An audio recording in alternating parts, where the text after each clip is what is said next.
K. Barrett, who we were so fortunate to have as our production designer, who can build out a seemingly absurd world in the most beautiful and unexpected and meaningful ways. And we knew that we wanted him so bad and we're so lucky that he signed on. He really has a vision and understands how to bring it to life. And he's added so much dimension to this story.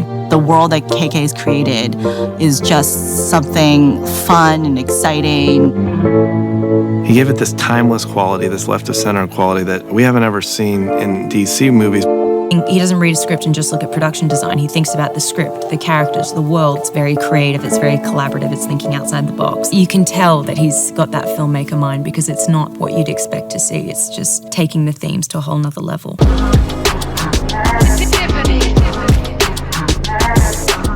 I try to do a different genre every time. And there's a lot of things to be done in the world of comics. I thought of it as pop art, and I kind of addressed it as pop art. I play with a lot of different palettes and physical environments that I normally don't get to play with. It was a fantasy land. We have a different version of Gotham. Gotham's interesting because it always serves as the backdrop, but we don't usually spend a lot of time delving into the inner life of Gotham. And we're doing that a little bit in this film. I think it's all about attitude. This movie lives in a Gotham that is a little bit more edgy and tough. I always said, too, like, our Gotham should feel not like a post-apocalyptic nightmare, but actually a place that's seen better days, but a place that is also still, like, vibrant and fun. If Gotham is New York, we've always been in Manhattan. But that's really Bruce Wayne's Gotham. That's Batman's Gotham. And we're trying to be on the fringes a little more. We're in Brooklyn and Queens and the Bronx. We're in a heightened version of that idea, and it's a land of misfits. KK was really able to execute that, and he just brings so much taste to everything. I approached it as if I got to decide what was in Harlequin's head. Oh, I haven't had breakfast yet. And so rather than say, this is the world of Gotham that we know through different variations, through different Bat movies, I said, no, this is what's in Harley's head, and this is how she sees things. You have to be true to the characters. And so it was true to Harley. Parlay?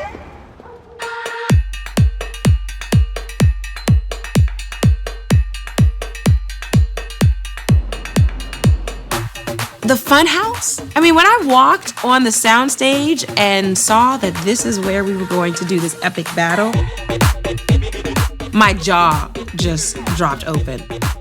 I went on set and I was like, whoa, this is awesome.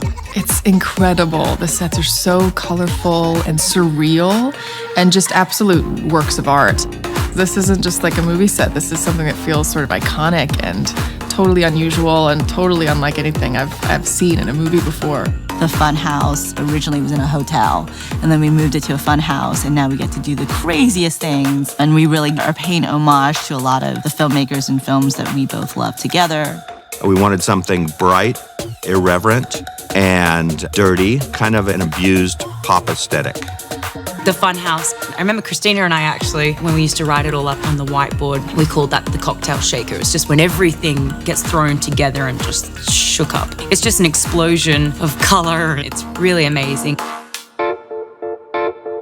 This is Louise. This is a set designer of this particular set. Louise built many, many models, trying parts in and out until it finally came to the shape that it's in. And this is Kazra, our supervising art director, who is also responsible for this set and all the others.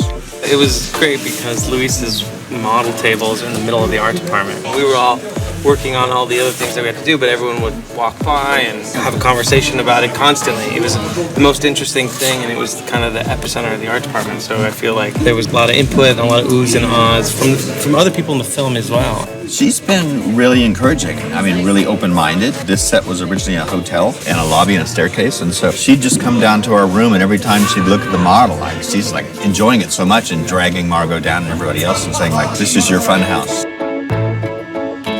To have the chance to play for months on end, it was really play. I mean, we were building models with colors. I mean, you don't have a linear process. You try different things. You don't know what's going to work. No real rules in a fun house. We kind of played on the fact that it was a girl gang and there were a lot of girl parts in the funhouse, making fun of a bit of how women are portrayed often, but not in a derogatory sense, just a nod to history as these women kind of take control in the same space and then flip the odds on the gang that's against them. This was kind of based on a carousel building with a small apartment above it. The area that they're in, the safe house, before they get to the fun house, was probably my favorite set to stand in because it was six-sided and you never really got your bearings. It kept moving around. This is so great. The trigger came from us trying to reference another abandoned funhouse carousel pier, which was the Santa Monica Pier. Then it had many permutations. Many permutations. It's all here. Like our brains have a baby. And we always wanted to have low walls where the ceilings start going up from there. So you feel like there was a lot more over you than that you saw. I loved it even before it was painted. I liked being in the space. They're opposites, so they vibrate. So it makes you even more psychotropic. Oh, shit! Get down! Down here! Follow me! And then there's a trapdoor in the middle of it that's a long slide that takes you down into the funhouse. I think the slide is a pretty unique thing in this set. I've never done anything like that. The slide's like 55 linear feet. And it's a 4-foot diameter. Slide is really fun. I thought we could do this interview going down the slide, but I thought it would take about 30 passes. Yeah. What? You are so cool. Okay, this way. We always thought that it was abandoned and kind of on the blink. The plan was that as they came in, it kind of came to life. A little bit of light came on, and different areas would have some light and other ones would still be dark. But by the time they got to the end, they were all on and still on the blink. Well, I think the blink kind of like just bought Vegas instead. We see all the women all fighting together for the first time and interact with such an interesting and beautiful world. Each woman has a very well-defined look. It's, I think, very iconic. It started as being written as a carousel, and then we flipped it to a turntable of flexible hands. And the fact that you were able to see the room in 360 by the action on the turntable going around and flashing to the different areas.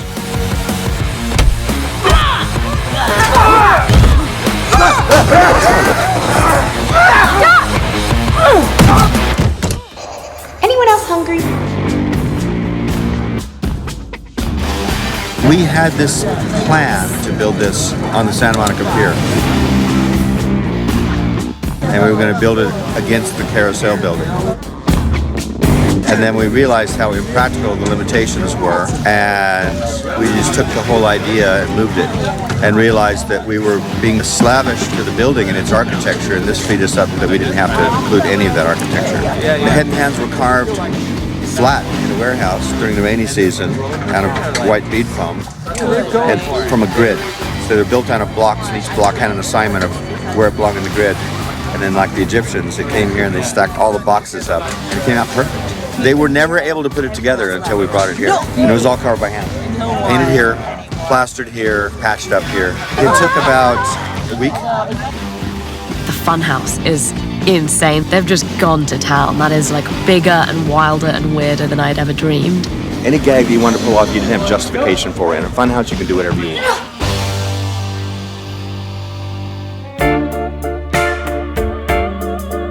Movies are a delicate curation of all the people that come together to work on them. From Sue to Margot, to Brian, to Kathy, Aaron, and Maddie. It's such a good, spirited group of people that all want to push and do something different and have fun with it. and respect the energy of this type of film, but also twist it and spit it out kind of fun, you know?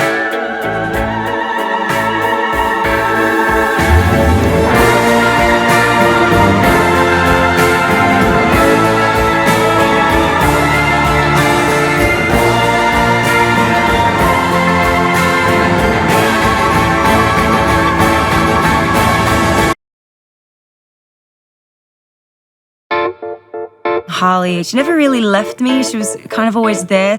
I'm here to report a terrible crime. And what terrible crime is that? This one. She's so intimately familiar with the character of Harley Quinn. She loves devoting the energy and time to figuring her out. I think that now getting to play her again is really exciting for her too, because she gets to dive further into the character. She came back like really, really quick.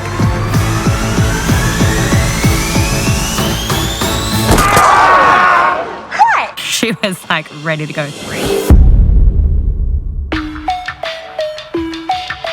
I met with Margot in the summer of 2015.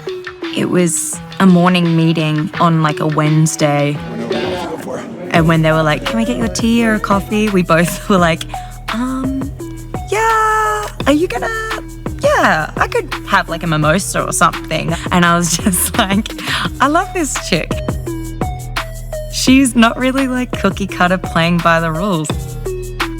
And we started talking about what we were both interested in, the kind of movies that we loved and what we both wanted to do. She told me that she had this idea, this dream of doing a Harley Quinn girl gang R-rated movie. And I was like, I'm in, 100%, 1000%, I'm in. Isn't this fun? It's like a sleepover. Should we get pizza? Make Cosmos? Harley, focus. I'd pitched already the general idea, and I think the studios were a little trepidatious, especially when it came to like the R rating, and they were like, what are you trying to do here? And I was like, let me bring you a script. When I got the script, I was like, I thought it couldn't get even more batshit crazy, and it did. It was that times 10. Christina's brain is like really interesting. Some of the stuff I'm like, how'd you come up with this? Like, what's going on in your little head? She really could write like Harley. It's insane. She's so able to catch the tone and spirit of these characters, like the cadence of it, the words that she uses. She's so tapped into how these characters should sound. It was just about having fun, really. And we kind of wanted to just explode that and see what would happen if you didn't follow any of the rules, you didn't do anything that was expected. I take my art incredibly seriously, and this is a serious place.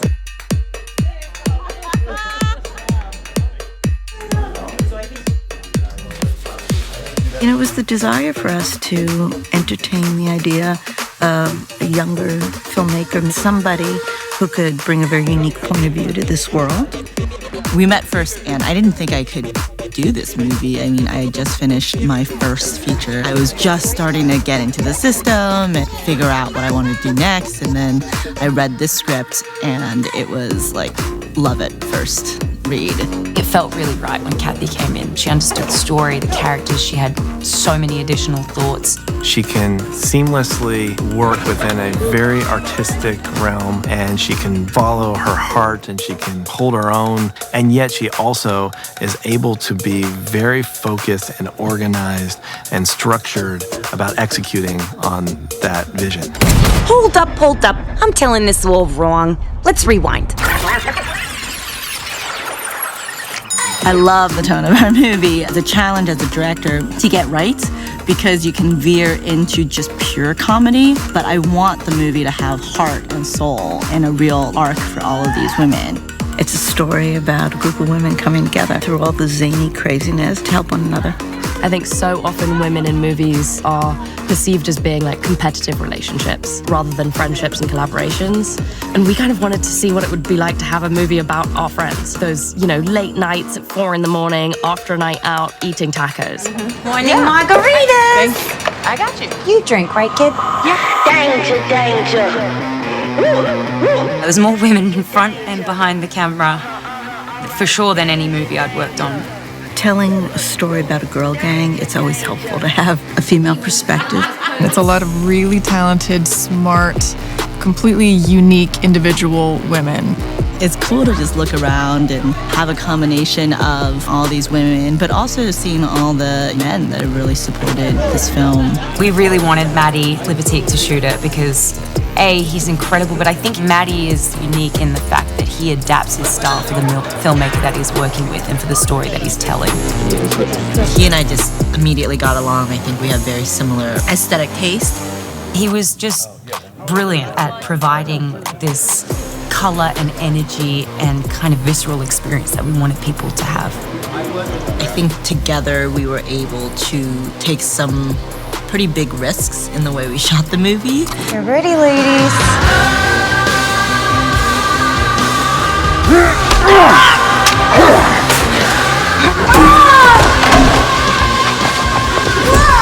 Thanks.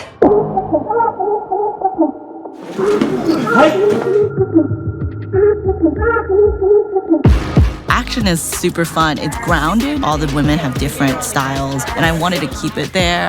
I love working with Jonathan Eusebio, our stunt coordinator. He's amazing, and his guys at 8711. Jojo's a super pro, and he's so able to do so many different styles of fighting, and has really been able to kind of build it out and take it way beyond anything I could have imagined or put on the page, and give them each flair and character and personality that comes across. She just wanted to encapsulate like the fun and joy of it. Try to find fun in the action we're doing. So pieces of hardcore action with some levity.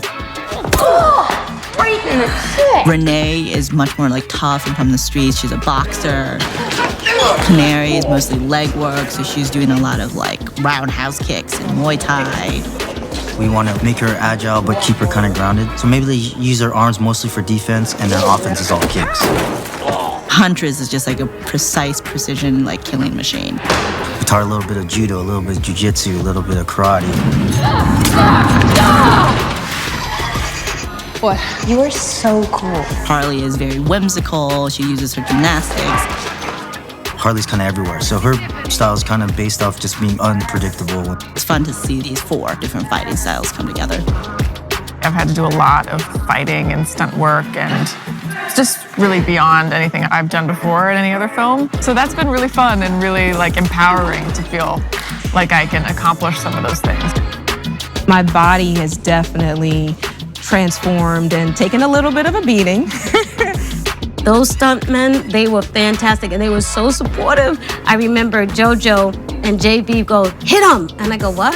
No, hit him. I said, and he goes, no, hit him. And I was like, ah, great, now that's how you're gonna do it. Oh! Now take that guy like, did that hurt? No, you didn't touch me. I was trying to sell it. Sell the punch.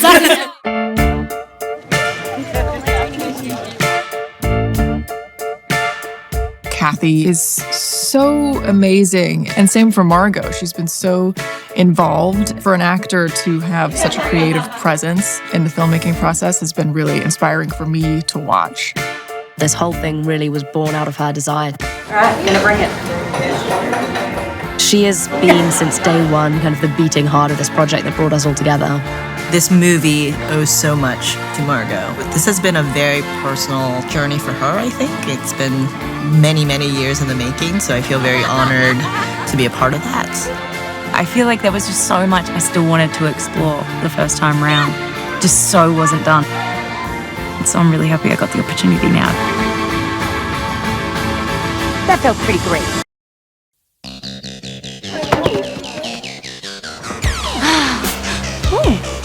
I think they just wanted a fresh take on a superhero and that it was something that could all relate to.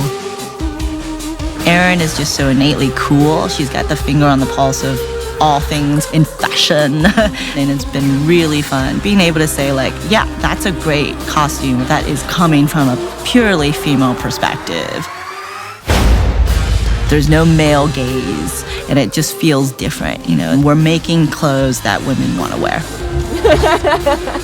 We sort of took our characters existing, you know, from all different variations of comics that they've lived in, and we got inspired by it. So that's how we've been guiding ourselves.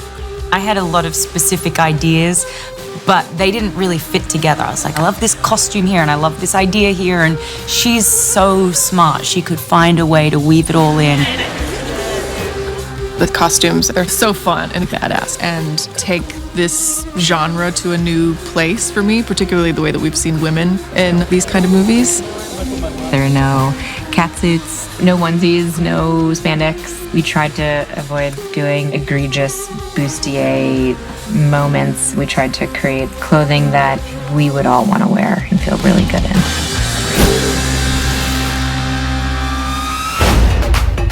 In Suicide Squad, we really had one costume. Oh, no, not that one. Sentimental value. She picked it out of the box she was given, sort of thing. So we had a real opportunity here to really look at, okay, what does Harley wear when she's got all the options available to her? I thought there was a real opportunity to kind of go mental. Everything Harley does is totally impractical. She will wear something that is just not appropriate for the situation. It's like wearing a big jacket with things flowing off it while trying to do a fight. I mean, none of it makes sense, which is so Harley. She'll bring a baseball bat to a gunfight. It does not make sense, but whatever to her seems like the most fun option, she's always going to go for it. One of the fun things about Harley is that she has a little bit of a DIY vibe to her, and that's something we wanted to embrace and also engage our fans in their own versions and their own DIYs of everything. So, you know, her shorts are literally painted. Her suspenders are just made out of ribbons and D-rings. We wanted a party jacket, but, you know, Harley's a pretty dangerous lady, so the caution tape was a warning. Don't get too close. That felt pretty great. Huntress doesn't have the flair like Harley does. For fuck's sake!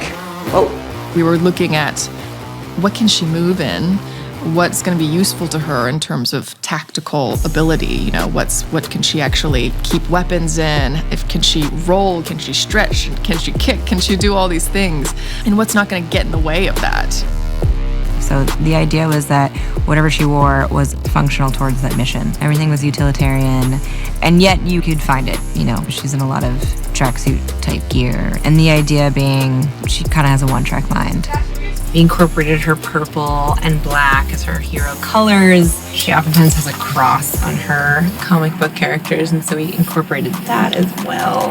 And I think the idea was that she is always someone that's operating at night, so everything sort of has a black sheen, so we can, you know, pull her out from a dark setting, but not be distracted by it, and she wouldn't sort of be found by it. I really like how you were able to kick so high in those tight pants. Yeah, that is cool. Yeah. Thanks. It's been a really long process in finding our own Black Canary. Canary was fun because I felt like she was a great opportunity to ground this in some vintage feelings. And so she kind of has the 70s vibe with a modern twist. You don't oftentimes see denim in like superhero movies. And so I really wanted this opportunity to see this thing that we all wear every day. Like, let one of our superheroes be in that. She's like our unexpected superhero. Not interested, lady. Thanks for the coffee.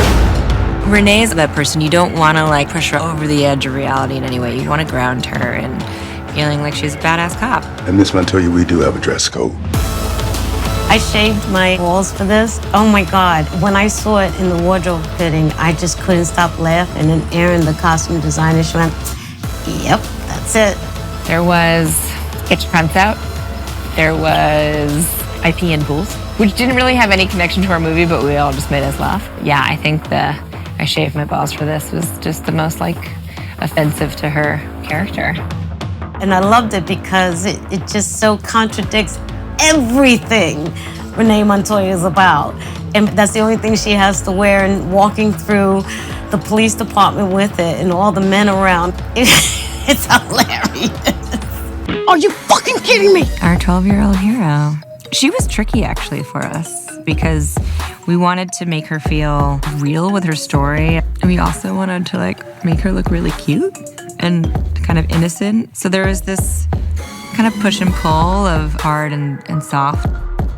We knew our way in was like a little tomboy look and a little tomboy vibe, and she has to be able to put all the things that she steals for herself somewhere. The main prop, I had to make a cast. I designed two actually, and I drew a bunch of stuff on it. I wrote a couple battle words. It's funny, this movie has this heightened reality, so whenever we play with style, you have to be careful where it lands. And some characters can just go over the edge and it's fine, and then others, like Cassie, can't. One day you're gonna pick the wrong pocket, sis.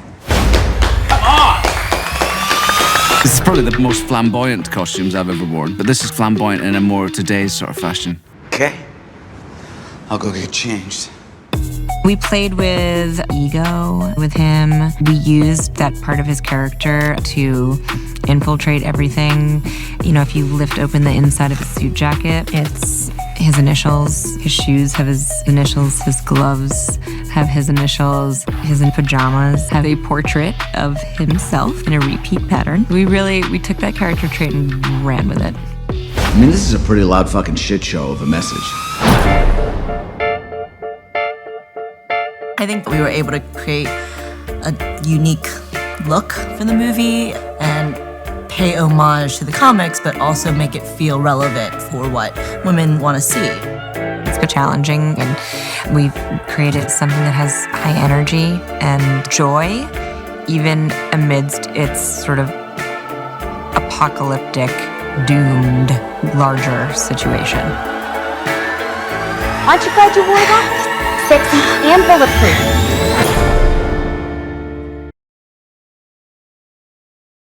Kathy's directive on the visual effects was to keep us as grounded in reality as possible. It's kind of a weird hybrid stylized reality. It's almost like Pulp Fiction meets Clockwork Orange in a weird way. It's just this strange film that has its own voice, which is fun. Harley Quinn does not have supernatural powers like many other DC comic characters, so the goal was to focus on her unique and quirky personality. It's such a specific tone to try to hit. There's so many storylines, and the story and the out-of-order nature of the story. Everything that takes place in this film reflects who Harley is and who she's become. It was definitely her story.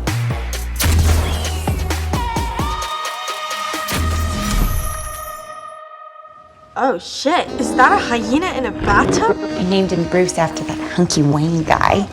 Once we're actually in pre-production, it was like the biggest conundrum we had was how do we shoot these scenes with a hyena? Oh, yes, baby. Early on, we actually went out to Palmdale, which is about an hour from here, and met up with some animal trainers that actually had a hyena. Learned about how dangerous it would actually be to have on set. And apparently if this hyena touches anything, it considers it to be his. So we're like, okay, can he sit on a couch? And they're like, yes, but then it's his couch. Like, he will eat it, and if someone tries to take it away from him, he'll like eat you. It was an interesting challenge because at first everyone was very nervous about having a CG creature in the film. We had a dog, a big, big, big dog. Margot and Kathy were saying, actually, we want to be able to touch him and really kind of interact with him because they wanted to kind of build a relationship. It wasn't just, hey, there's a hyena. They actually she wanted to kind of stroke his face.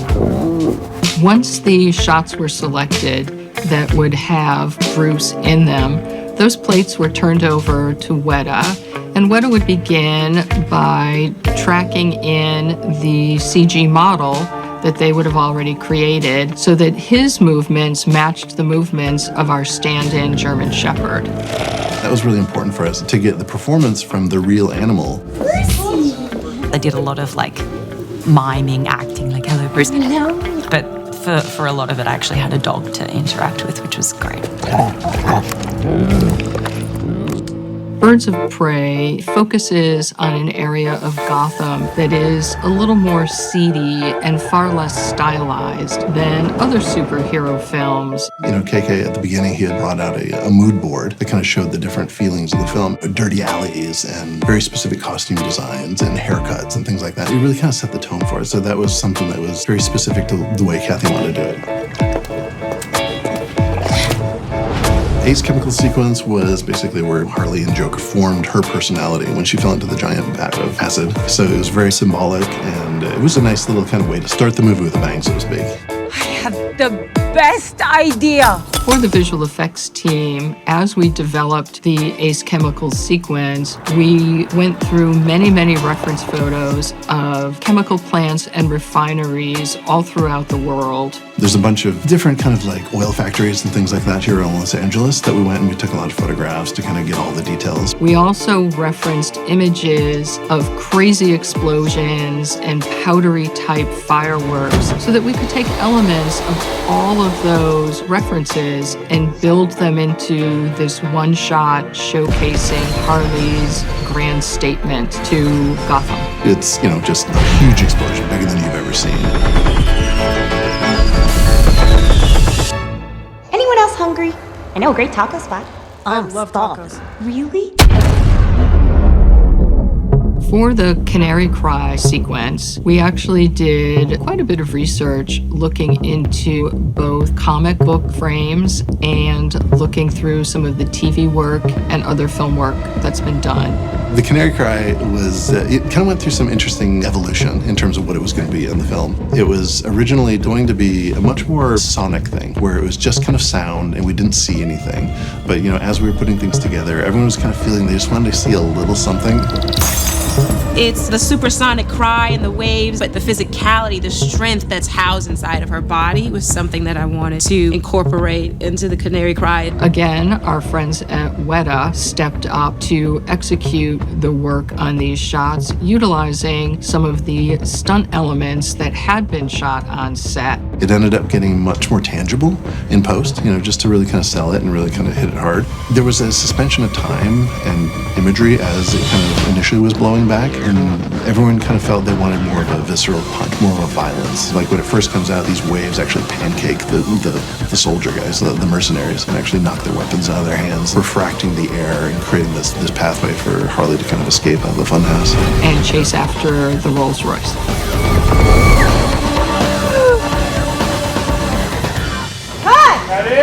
I'm proud of so many of the shots in the film because I feel that they represent Harley's very quirky, off-center personality.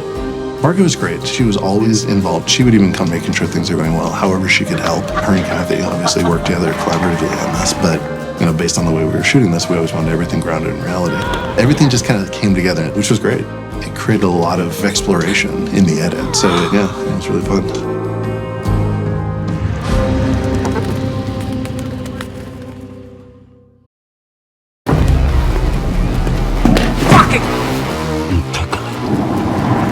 It's not a party without a little drama, am I right?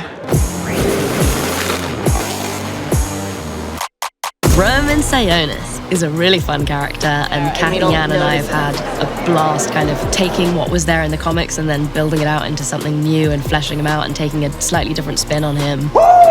Roman is very interesting. He's not your typical villain. He struggles and has this desperate need to be admired and loved. I don't ask for much, do I? No. Why is this happening to me? Why? He's just completely narcissistic and comes from a life of privilege. Of course he's going to get what he wants because he doesn't know anything else. He can go from being charming in 1 second Run it by that beautiful wife of yours. and absolutely terrifying the next. Get on that fucking table! He's been booted out of his very, very rich family. That absolutely kills him. He can't stand it. So he's full of rage. Fuck family! But at the same time, everything is about proving that he's worthy. I know what everyone says. Here comes Roman Sionis. He was handed life on a silver spoon. Our villain is very complicated, very nuanced, and Ewan is that kind of actor. He can bring all that nuance. We were attracted also to the idea of somebody unexpected. Give me something with a fucking beat! Ewan was able to bring such charm and such comedy, but also vulnerability to the role. And I love developing Roman with Christina and with Margot. He's just such a great actor, and I think he's one of the most versatile actors out there. So he's perfect for this because it's sort of shocking in a way to see him be nasty and vile. Is that a snot bubble? Ew. Oh, I've changed my mind. Peel it off. He's a great villain. He really made some unexpected and brave choices with Roman, and there was room to do that in this movie. Ewan had great ideas, and him and Kathy worked on it a lot to come up with what that would be. He wants to control everything because he can't control his own emotions, and he's a bit unhinged, which makes him a really interesting foil for Harley because she steals his thunder a lot. I agitate his already delicate sense of mental equilibrium, and his obsessive compulsive need to be the center of attention. Just the way that I think Harley makes a few good decisions in the movie that gives her more of a heroic arc. He makes the bad decisions that makes him the villain of the movie. And yet they're very similar in many ways. They're both theatrical and big and loud. He loves being the center of attention, and so does she, but Roman hates that about Harley. You're really not as complicated as you think. You're so tiresome! He has a real suaveness, but while you hate him, you also love him. You can't help it. Food is good. You need any more cocktails? You buy him as the host with the most. You want to see him in that club. If he ran a club, I would fucking go to that club. Who's having a good time? You are! So it makes sense that people gravitate towards him, even in spite of his incredibly volatile mood swings and his kind of erratic behavior. He brings a humor to the danger, which I think is really important. Come in. We're just finishing up a little business. We are at Roman's condo. KK is just amazing. He put together this incredible world that I think fits really nicely with Roman's character, but also is similar enough to the Black Mass Club, so it feels familiar. The loft is also meant to be on top of the Black Mass Club, so he always has sort of like a nice bird's eye view. Well. Roman is showing Black Canary around his apartment, and he's going up the little shrunken heads, and he's like, look at his little haircut. Yeah, he's 1,000 years old. It was just an ornament in my living room. Ew. I love it. It's so funny, and it's just improv that Ewan made up. The way he says it makes me laugh every time. There are a few things that reflects his personality. There are a lot of masks. It evokes a very sort of classy and worldly gentleman's parlor, but at the same time, there's something a little bit creepy about it, a little entitled. Ow! Get out! Oh, I got it. Poor KK can't take it anymore. So much of our film feels like an origin story. He is Roman Sionis, and he only becomes Black Mask at the very end. There might be a bit of a scrape between me and Harley.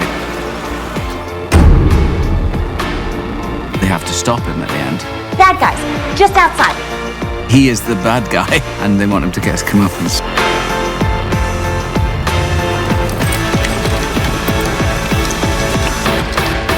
You don't mess with Roman Sionis!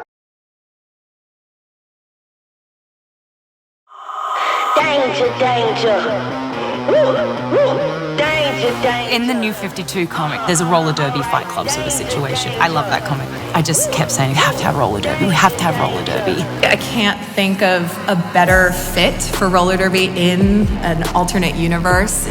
The world that she lives in and that this film is showing is perfect for roller derby because it is all about female empowerment. It is all about that strength. She's the only comic book character on roller skates. The roller skating community loves Harley Quinn. The fact that she's on skates in a film, we're gonna go crazy over this.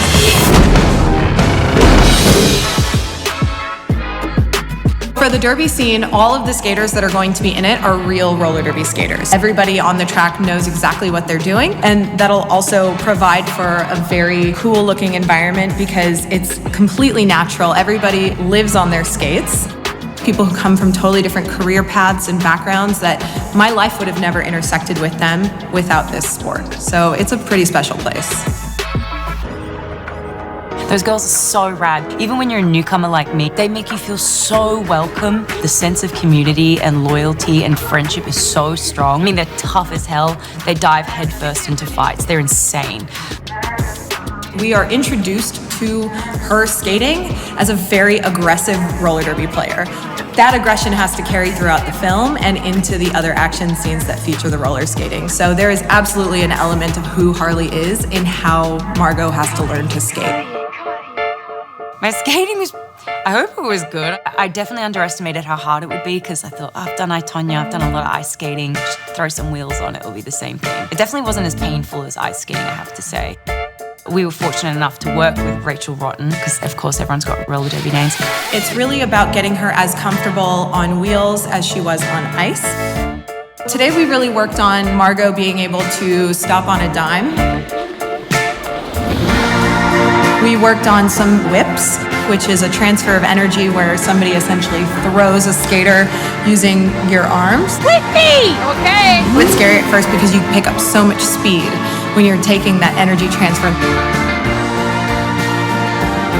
We worked on her taking the canary cry, getting into that movement, sound propelling her forward.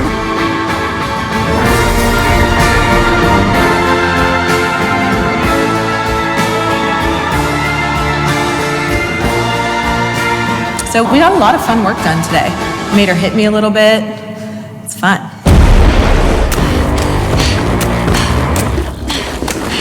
In Suicide Squad 1, you didn't really get as much of the acrobatic style in there. In this version, there's a lot of really amazing moves that Renee does that really speak to Harley's history as a gymnast. Doing a fight scene is difficult in its own right, and then when you put roller skates on your feet, it changes everything. Margot is so good on the skates that anything short of those bigger double gags, she was able to do just fine. When it came to some of the fight skills on the skates, because I do have the stunt and fight background, it was a little more adaptable for me to learn how to do those on the skates than to teach someone who had never done martial arts how to do martial arts in roller skates, which is a very complicated thing, by the way. Tonight we're shooting part of the movie where I'm on roller skates. We have a car, I'm attached to a car. Now I have to hit a certain mark on this other car to initiate my flip and then land in the right spot for the camera, so. A lot of moving parts here.